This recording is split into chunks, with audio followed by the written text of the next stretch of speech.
Hi, Ms. Martin. My name is Milena, and I'm a nutrition therapist. I wanted to meet with you today to go through some of your test results and also discuss with you how we can get you on track with some healthy lifestyle habits that are going to give you more energy, help you manage your blood glucose levels, and also aid in weight loss. So your doctor forwarded me your information concerning your weight and your blood panel, so I'm going to briefly go through that with you. So a normal fasting blood glucose score would be under 100 milligrams per deciliter. Yours is fairly high at 189 milligrams per deciliter. So what this means is that your body has been unable to restabilize the levels of sugar in your blood, which indicates insulin resistance. Another concerning score was your HbA1c. So what this measures is the percentage of hemoglobin in your blood, and it should ideally be less than 6%. Yours was high at 8.2%. And then I also noticed that you mentioned some symptoms of frequent urination, as well as extreme thirst, loss of appetite, and also fatigue. So all of this together, your symptoms as well as your blood panel, lines up with a diagnosis of type 2 diabetes. In addition, I had a chance to look over the 3-day food diary that you submitted to me. And although you're not eating very much, I did notice a trend. You are eating a lot of processed foods that are high in sugar. So I know that it's a priority of yours to get your health back on track, and I am going to be here with you 100% of the way to help you achieve that.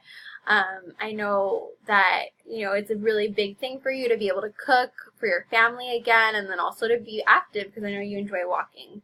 So everything that I'm going to discuss with you today is manageable and attainable.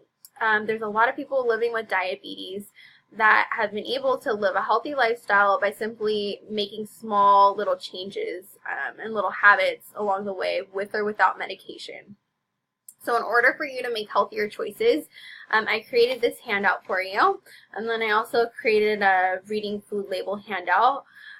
So all of these tools together are really going to help you understand what foods you should be eating, what you should be avoiding. And then I also created a small little breakdown of sample meals you could have for breakfast, lunch, and dinner.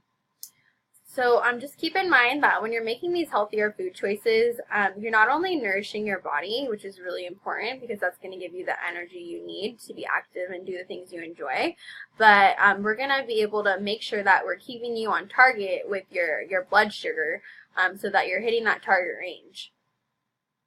So I want to encourage you, first off, to eat a balanced diet. And you may be thinking, what is a balanced diet? Well, that is eating all of the food groups. So fruits, vegetables, milk and yogurt, whole grains and legumes, protein and fat. So let's go ahead and jump into fruits and vegetables. So with the vegetables, you can have up to 3 servings per day. And of course, if you want to have more vegetables, that's awesome, but let's start off at 3. And with the vegetables, they can be fresh. That would be the best option, frozen or canned. If you are selecting canned vegetables, just make sure they have no salt added. And the best sources of vegetables would be asparagus, green beans, tomatoes, broccoli, cauliflower, cabbage, kale, bell peppers, and then as far as starchy vegetables, this includes sweet potatoes as well as squash. So on to fruit. You're going to follow the same guidelines with fruit. So that would be fresh fruit, frozen, or canned. However, with canned, you're going to want to make sure there's no added sugar. And with the fruit, you can have up to 2 servings. And I just want to go over with you really quickly what to look out for on the back of a food label. So on the bottom of a food label, you're going to see an ingredient list. And the names of sugar typically end in OSE, but there are other names for sugar that most people aren't aware of. So having this knowledge is really going to help you when you're out shopping for if you happen to want canned pineapple or some other canned fruit option or just anything in general that you're shopping for. So other names for sugar are sucrose, syrup, brown sugar, corn sweetener, high fructose corn syrup, sucralose, fructose concentrate, malt syrup, raw sugar, and molasses. So those are just a few names, but you'll be able to take a look at the reading food label handout. So if you need to reference that, just go ahead and break that out at the market and you'll be good to go. And the best choices of fruits include strawberries, blueberries, blackberries, apple, orange, grapefruit, peaches, pears, grapes, cherries, and plums. So let's go ahead and jump into dairy. Dairy consists of foods like milk and yogurt, and they can be eaten without sugar as well. So the best sources of dairy are going to come in the form of unsweetened almond or soy milk, as well as low-fat or fat-free cow's milk, and plain non-fat or low-fat yogurt. And similar to fruit, you can have up to 2 servings. And let's go ahead and jump into whole grains. So with whole grains, you can have up to 6 servings. And whole grains and legumes are rich in nutrients like fiber, so fiber is going to help you stay full longer. They also have the vitamins and minerals like iron, which are going to give you the energy that you need to fight against that fatigue that you've been experiencing. So you are allotted those 6 starches. However, you can break them up how you see fit, however you want. You could do like 2 starches for breakfast, 2 for lunch, 2 for dinner, or if you wanted to do a snack, because you do have 1 snack option throughout the day, then you could do 1 for breakfast. So you could do like a whole grain toast for breakfast, and maybe at snack if you wanted to have like beans or with eggs or something like that. And then you could do 2 for lunch and then 2 for dinner. So, but I'll go into more detail regarding that when we go over the different meal ideas.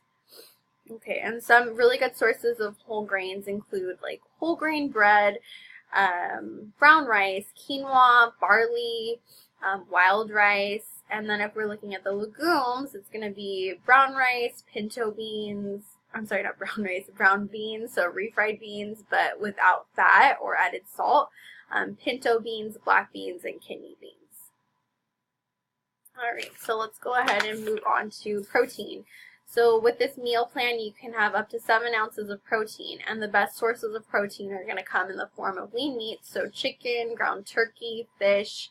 If you are eating beef, select the leaner cuts of beef like chuck or tenderloin, lamb, pork, and then also so eggs, nuts, and seeds, as well as tofu, beans, and lentils are also forms of protein that you can be eating. Alright, so for your fats, you can have up to 3 servings, and healthy fat is good for you. Unsaturated fat is a really good source for the body. And some of these fat servings that you can have include avocado, olive oil, canola oil, flaxseed oil, peanut butter, different nut butters like almond butter, flaxseed, pumpkin seeds, sesame seeds, almonds, cashews, pecans, walnuts. All of these are different healthy fats that would come out to your 3 servings needed. So now that you know what you should be eating more of, let's discuss what you should be eating less of. Really, these are foods that you should be eating in moderation or just avoiding altogether. So fried foods and saturated are high in saturated fat and trans fat, which are really not good for the body. Foods high in salt are bought from fast food and convenience stores are also not the best selection, as well as sweets, like cookies, candies, baked goods, and take a look at juices, soda, sweet teas, energy or sports drinks. Those all have added sugar. And just sugar itself has no health benefit for the body. It's also going to cause your blood sugar to spike. And when that happens, you're going to experience fatigue, frequent urination, and thirst that you've been currently experiencing. And of course, we don't want that. We want you to just be having good energy throughout your day. Okay, so let's go ahead and take a look at the healthy meal ideas on the second portion of the handout. So for breakfast, we have 1 scrambled egg with spinach. This is an example of protein with vegetable. 2 slices of whole grain toast, which counts as 2 starches. And then 1 cup of almond milk, which counts as a dairy. And then I also put 1 tablespoon of peanut butter, which is a healthy fat. If you'd like, you could spread that peanut butter on both of the pieces of toast and then put some cinnamon on top. just to give it some more flavor. For lunch, 3 ounces of salmon with 1 cup of steamed broccoli and kale. And the salmon is the protein. Of course, the broccoli and kale is your vegetable. The half cup of brown rice counts as 2 starches. And then 1/4 of an avocado, which is a healthy fat. If you take a look at your dinner option, 3 ounces of turkey meatloaf, which is your protein. 1 cup of sweet potato, which counts as a starchy vegetable. And 1 cup of sauteed asparagus, as well as half a cup of strawberries. And then lastly, for your optional snack, you can do a half cup of fresh fruit with 1 cup of plain low-fat yogurt.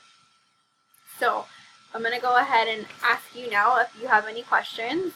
And I definitely want to be able to set up a follow-up appointment with you so we can, in about a month, just so we can go over and see how you've been doing with your eating and if this plan is working for you.